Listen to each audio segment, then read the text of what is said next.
Oke, halo semuanya, balik lagi sama gua Denberg. Jadi di sini kita bakal bahas ya rekomendasi manga lagi dan kalian udah pasti bisa lihat judulnya ya. Jadi kita langsung aja bahas ya. Jadi ini adalah kalau dari artnya ini webtoon ya kalau gua bilang. Ya bahasa lokal aja ya, webcomic gitu. Yang gue suka sih kalau webtoon atau webcomic ini karena dia full color ya. Jadi ciamik aja kalau buat dilihat. Dan kalau kalian lihat dari artnya ya, gaya penggambaran dari senseinya, mungkin kalau dari segi wajah ada beberapa yang nggak suka dengan penggambaran karakter kayak gini. Tapi gue berani bilang kalau artnya itu enak aja kok, nggak jelek kok, bagus. Gak mungkin bisa ini jadi publikasi kalau dia gambarnya jelek ya kan. Dan faktanya di sini memang bagus kok. Jadi nggak usah ngeluh ya kalau kalian ngerasa gak cocok sama penggambaran karakternya di sini. Karena sebenarnya sampul itu hanyalah perkenalan awal gitu. Kita harus kenal lebih jauh untuk benar-benar tahu kalau si manga atau komik yang kita baca itu worth waktu kita atau enggak. Oke, jadi kita langsung bahas judulnya. Jadi judulnya ini mainstream. Kalau gua bilang mainstream, iya mainstream ya, sama kayak judul movie salah satu karya Disney, yaitu judulnya ini The Lady and the Beast. Walaupun dari segi plot atau cerita jelas beda ya. Jadi untuk alternatif title-nya itu adalah Sea and the Beast dan autornya itu adalah The Maginot Line. Mungkin ini nama studio ya. Kemudian yang kedua adalah Hongsul. Ini gua gak tahu bagian story yang mana atau bagian artnya yang mana. Karena kan untuk manga atau webcomic itu bisa kolaborasi aja antar mangaka ya. Gak mesti harus satu mangaka jadi autor utama gitu terus ada dibantu asisten, gak mesti ya. Kemudian untuk sinopsisnya ini tentang Martina ya. Jadi ini plotnya klise lagi dengan judul klise juga. Jadi dia ini reinkarnasi ya sebenarnya. Si Martina ini dia itu sebelum sebelum reinkarnasi, dia itu adalah seorang empress, seorang ratu di kerajaan yang dia build ya, Carabella Empire namanya.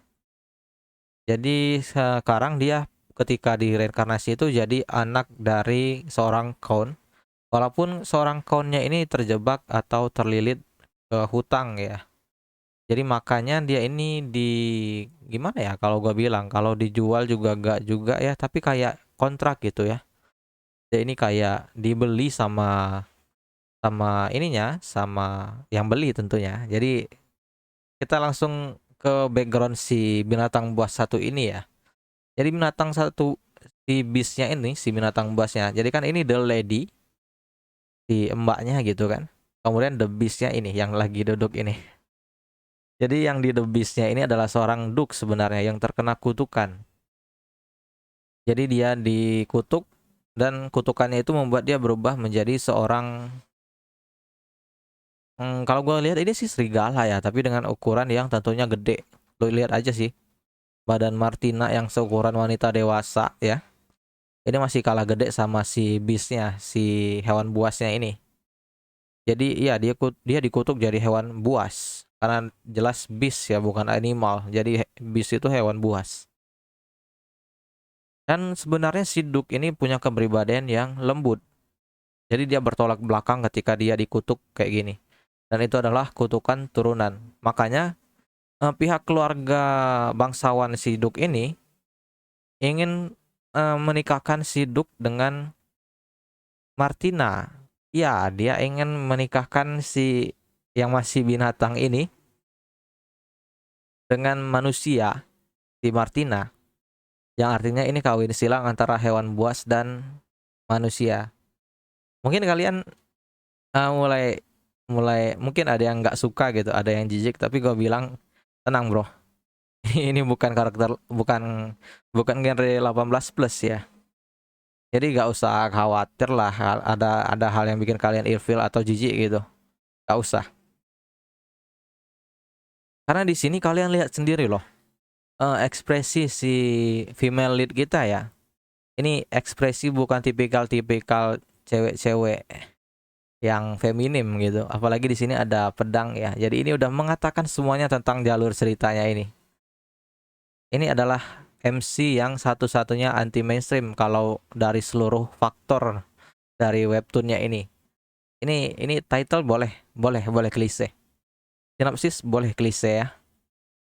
Tapi kalau dari watak dari si female lead kita, gue bilang dia ini adalah female lead yang menarik. Cara dia berpikir, cara dia bertindak dalam cerita itu gue pikir menarik. Itu aja sih. Jadi ini memang dia, kalau gue bilang kalau dari world buildingnya, dari cerita dari storynya ini, memang tiap karakter mungkin masih kurang dapet spotlight ya. Tapi di sini emang nggak begitu cara si author buat menyampaikan ceritanya. Dia berfokus dengan apa ya, seperti mengenalkan kita kepada sosok si Martina ini. Dan itu yang menarik juga karena si Martina ini sebenarnya bukan karakter tipikal kalian yang kalian bayangkan. Dia ini bukan karakter yang tipikal wanita bangsawan. Dia ini tipikal karakter yang keren gitu gue bilang. Lihat aja dari ekspresinya ya.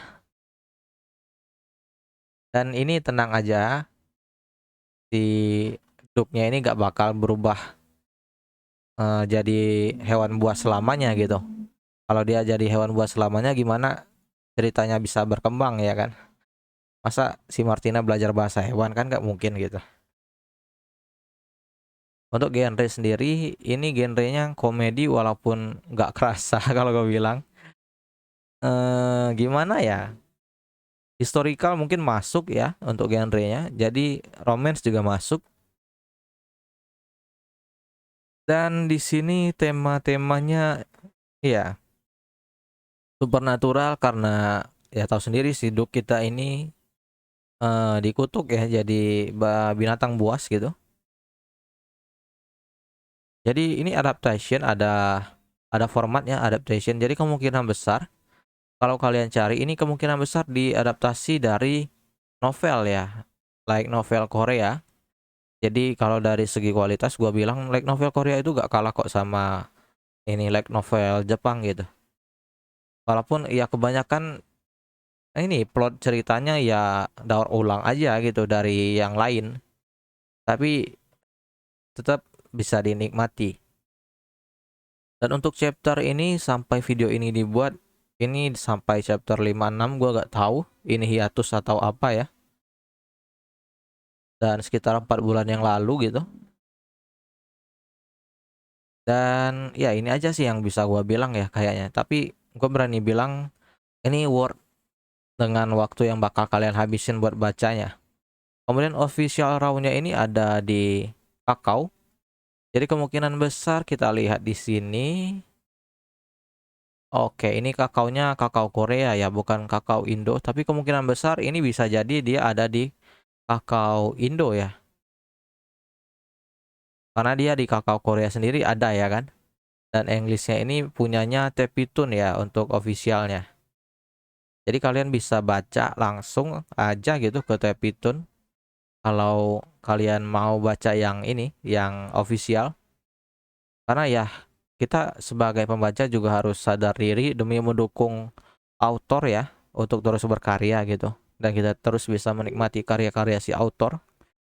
Jadi sedikit gestur dari kita itu juga gak apa-apa kok, gak harus gembar-gembor spending yang banyak buat mendukung author, tapi gesturnya itu ada yang penting. Jadi iya ini aja sih. Jadi kalau kalian pengen baca silahkan ke officialnya dulu ya. Jangan lupa di like dan share dan subscribe kalau bisa ya. Kalau ada rekomendasi lain atau minta gua review komik atau manga lain gitu, silahkan cantumkan di komentar ya. Kalau menarik ya pasti gua review kok. See you next time.